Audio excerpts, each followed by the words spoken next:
هل عمرك حسيت إنك جواك طموح كبير بس في الواقع مش بتتحرك خطوة واحدة نحوه؟ يعني دماغك دايما مليانة أفكار وأحلام وخطط، لكن جسمك مش بيتحرك، وكأن في فجوة بين اللي نفسك توصله وبين اللي فعليا بتعمله كل يوم. لو ده أنت، اسمعني كويس، لأن دي مش علامة إنك فاشل، دي علامة إنك إنسان طبيعي بس محتاج تغير طريقتك في التعامل مع طموحك. أولاً، افهم إن الطموح لوحده مش كفاية. الطموح زي البنزين، مفيد جداً، بس لو مفيش عربية تتحرك بيه هيفضل محبوس في تانك فاضي. الكسل مش إنك مش عايز تنجح، الكسل هو إنك شايف الهدف كبير لدرجة إنك مش عارف تبدأ منين.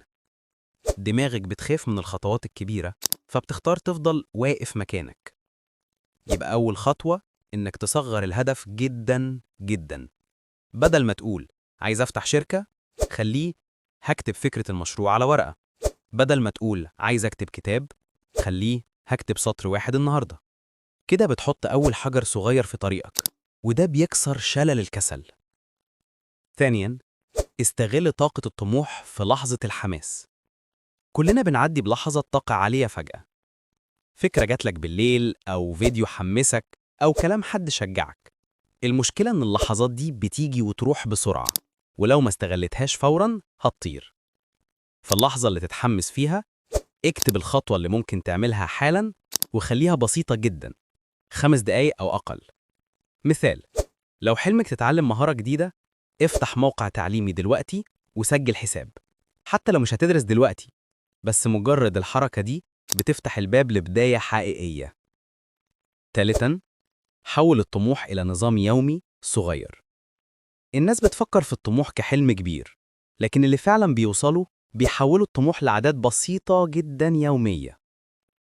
مثال عملي: لو هدفك تعمل قناة ناجحة، خليه أشتغل 20 دقيقة بس يوميا على فيديوهات.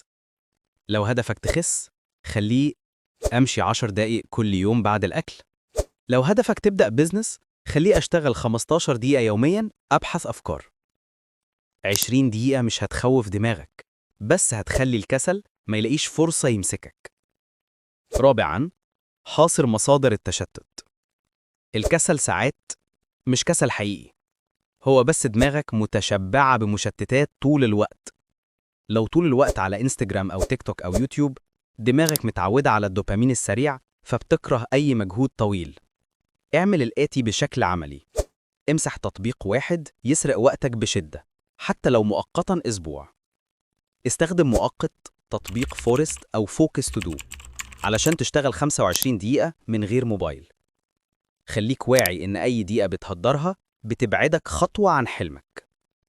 خامساً، استخدم مبدأ اعملها حتى لو زهجان. دي أهم نقطة. الكسل مش هيختفي من نفسه، لازم تتحرك رغم إنك مش حاسس إنك مستعد. ابدأ وإنت مش جاهز، ودي المفاجأة: الحماس بيجي بعد البداية مش قبلها. قول لنفسك هشتغل بس 5 دقايق. 99% من الوقت أول 5 دقايق هتكسر الجمود وهتكمل تلقائياً من غير ما تحس.